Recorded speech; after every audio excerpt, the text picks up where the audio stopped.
नमस्कार, जय हिंद मेरे प्यारे साथियों। एक फिर से नए वीडियो में आपका स्वागत है। तो चलिए बिना किसी देर की वीडियो को शुरू करते हैं। ये जो सेशन है वो आपको बहुत ही हेल्पफुल होने वाला है। अगर आप बिहार पुलिस की तैयारी कर रहे हैं तो मैंने इस 15 सवालों के यहाँ पे एक सीरीज़ लिया है। अगर इन 15 सवालों को अगर आप देख लेते हैं तो आने वाले एग्ज़ाम के लिए आपको बहुत ही मददगार होगा। अब देखिए, आप 15 सवालों में कितने सवालों का सही जवाब दे पाते हैं। ये हमारा पहला प्रश्न है। एक तत्व का परमाणु संख्या 16 और द्रव्यमान संख्या 32 है। इसमें न्यूट्रॉनों की संख्या क्या होगी? तो हमारा इसका सही आंसर है आंसर डी, 16 होगी। भाई, ये जो द्रव्यमान संख्या जो आप देख रहे हैं, इस द्रव्यमान संख्या में अगर आप परमाणु संख्या को घटाते हैं तो आपको न्यूट्रॉन की संख्या प्राप्त हो जाएगी। चलिए अगले प्रश्न की ओर बढ़ते हैं। हमारा अगला प्रश्न क्या कह रहा है? सूर्य की उत्पन्न ऊष्मा पृथ्वी तक किस माध्यम से आती है? संवहन, चालन, विकिरण या हवा के माध्यम से? तो हमारा सही आंसर है आंसर सी, विकिरण। चलिए अगले प्रश्न की ओर बढ़ते हैं। हमारा अगला प्रश्न है, पोलियो और चिकन पॉक्स का कारण कौन सा सूक्ष्म जीव है? अर्थात पोलियो और चिकन पॉक्स जो है वो किस सूक्ष्म जीव के कारण से होता है? वायरस, कवक, जीवाणु या प्रोटोजोआ? हमारा सही आंसर है आंसर ए, वायरस। चलिए अगले प्रश्न की ओर बढ़ते हैं। हमारा चौथा प्रश्न है, तेल पानी में क्यों नहीं घुलता? तेल पानी में क्यों नहीं घुलता है? तेल के अणु ध्रुव रहित होते हैं, तेल के अणु बड़े होते हैं, या फिर ये दोनों हो जाएंगे, ए और बी दोनों हो जाएंगे। तो हमारा आंसर सही है ए, तेल के अणु ध्रुवरहित होते हैं।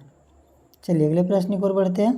हमारा पांचवा प्रश्न है, कीट का लार्वा से वयस्क बनने में होने वाला परिवर्तन क्या कहलाता है? यानी कीट जब बच्चे को जन्म देता है तो उसे लार्वा कहते हैं ना, एक तरह से अंडे ही बोल सकते हैं। और लार्वा से वयस्क बनता है तो उस जो परिवर्तन हुआ इसमें लार्वा से वयस्क का, उस परिवर्तन को क्या कहा जाता है? विविपेरस, ओविपेरस, भ्रूण या मेटामॉर्फोसिस?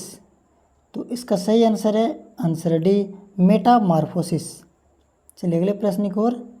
हमारा छठा प्रश्न है, ठोस पदार्थ की कौन सी विशेषता सही नहीं है? निश्चित आयतन होता है, क्या ठोस में निश्चित आयतन होता है? आसानी से संपीड़ हो जाते हैं, क्या ठोस जो है वो आसानी से संपीड़ अर्थात उसे हम आसानी से दबा सकते हैं? बल पड़ने पर वह टूट जाते हैं, या रूप बदलना कठिन होता है? तो हमारा सही आंसर है आंसर बी, आसानी से संपीड़ हो सकते हैं। ये यहाँ पे पूछ रहा है, इसकी विशेषता नहीं है, अर्थात वो आसानी से संपीड़ नहीं होते हैं। ठीक है, चलिए अगले प्रश्न की ओर बढ़ते हैं। हमारा अगला प्रश्न है, मानव शरीर में सबसे बड़ी ग्रंथि कौन सी है? अग्नाशय, यकृत, थायराइड या अधिवृषण? हमारा सही आंसर है आंसर बी, यकृत। चलिए अगले प्रश्न की ओर बढ़ते हैं। हमारा आठवां प्रश्न है, पानी का रासायनिक सूत्र क्या है? H2O2, H2O या HO2? मुझे लगता है कि इसका जवाब आप सभी लोगों को पता होगा। इसका सही आंसर है आंसर सी, H2O। चलिए अगले प्रश्न की ओर बढ़ते हैं। हमारा नौवां प्रश्न है, रक्त में ऑक्सीजन को ले जाने वाला पदार्थ कौन सा है? हमारे रक्त में ऑक्सीजन को जो ले जाता है वो कौन सा रक्त है? प्लाज्मा, श्वेतकण कोशिका, हीमोग्लोबिन या प्लेटलेट्स? सही आंसर है आंसर सी, हीमोग्लोबिन। चलिए अगले प्रश्न की ओर। हमारा 10वां प्रश्न है, विद्युत बल्ब का फिलामेंट किस धातु का बना होता है? तांबा, एल्युमिनियम, लोहा या टंगस्टन? इसका सही आंसर है आंसर डी, टंगस्टन का बना होता है। चलिए अगले प्रश्न की ओर। हमारा 11वां प्रश्न है, मनुष्य के शरीर में सामान्य रक्तचाप कितना होता है? भले देखिए ये सब सवाल आपको बहुत ही आसान लग रहे होंगे, लेकिन ऐसे ही बिहार पुलिस में पूछे जाते हैं और कभी कभी हम इन छोटे छोटे सवालों में भी गलती कर देते हैं। तो अगर आप इस सेशन को देख लेते हैं, इस वीडियो को देख लेते हैं, तो जो भी थोड़ी बहुत आप भूल चुके हैं वो आपको फिर से एक बार याद हो जाएगा।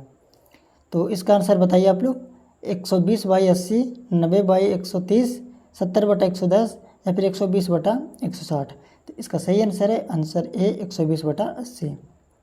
चलिए हमारा 12वां प्रश्न है, पौधे में भोजन बनने की प्रक्रिया क्या कहलाती है? नाइट्रोजन स्थिरीकरण, पाचन, प्रकाश संश्लेषण या अपघटन? इसका सही आंसर है आंसर सी, प्रकाश संश्लेषण। चलिए अगले प्रश्न की ओर। हमारा ये 13वां प्रश्न है इस सीरीज का, 13वां प्रश्न क्या कहता है, हड्डियों और दांतों में कौन सा खनिज पाया जाता है? लोहा, कैल्शियम, सोडियम या फिर क्लोरीन? हमारा सही आंसर है आंसर बी कैल्शियम। चलिए अगले प्रश्न की ओर। ये हमारा 14वां प्रश्न है, किस ग्रह को लाल ग्रह कहा जाता है? बृहस्पति, मंगल, शुक्र या शनि? हमारा सही आंसर है आंसर बी मंगल ग्रह को।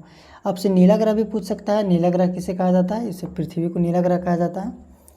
चलिए अगले प्रश्न की ओर बढ़ते हैं और ये सेशन का हमारा लास्ट और आखिरी प्रश्न है, जल का क्वथनांक क्या होता है? चलिए आप लोग बताइए जल का क्वथनांक क्या होता है? 50 degree Celsius, 75 degree Celsius, 90 degree Celsius या 100 डिग्री सेल्सियस?